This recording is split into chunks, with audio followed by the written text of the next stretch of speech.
جولائی 1920 کی ایک صبح فرانسیسی جنرل ہینری گراؤٹ جب دمشق داخل ہوا تو امیہ مسجد کے قریب واقعہ سلطان صلاح الدین ایوبی کی قبر پہ جا پہنچا اور اپنے فوجی بوٹوں کے ساتھ قبر کو ٹھڈا مار کے کہنے لگا کہ صلاح الدین اٹھو، دیکھو ہم پھر آ گئے ہیں۔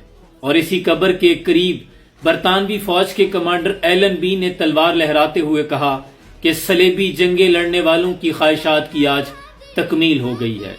روسی صدر پیوٹن 2-3 برس پہلے جب دمشق گئے تو سلطان صلاح الدین ایوبی کی قبر پر بعد کافی دیر تک خاموش سوچوں میں غلط و پیچا گم رہے۔ یورپی جسے صلاح الدین کہتے ہیں اور مسلمان جسے صلاح الدین ایوبی کہتے ہیں، آج بھی وہ بہادروں کے پیامبر ہیں۔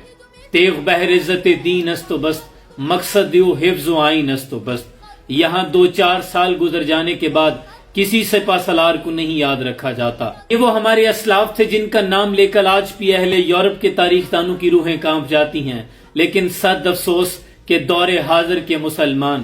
حضرت اقبال نے کیا خوب نقشہ کھینچا کہ بت شکن اٹھ گئے، باقی جو رہے بت گر ہیں۔ تھا ابراہیم پدر اور پسر آزر ہیں، بادہ یا شام نئے، بادہ نیا خم بھی نئے، ہر میں کعبہ نیا، بت بھی نئے، تم بھی نئے۔ ہر کوئی مست میزو کے تن آسانی ہے، تم مسلمان ہو یہ انداز مسلمانی ہے۔ حیدری فقر نئے دولت عثمانی ہے، تم کو اسلاف سے کیا نسبت روحانی ہے۔ وہ معزز سے زمانے میں مسلمان ہو کر، تم خار ہوئے ہو تارک قرآن ہو کر۔ اقبال وہ کون سی چیز ہے کہ 9 صدیاں گزر جانے کے بعد بھی آج بھی صلاح الدین ایوبی کے نام سے دشمن کانپ جاتا ہے؟ تو اقبال کہتے ہیں غیرت ہے بڑی چیز جہاں تگودو میں، پہناتی ہے درویش کو تاج سر دارا۔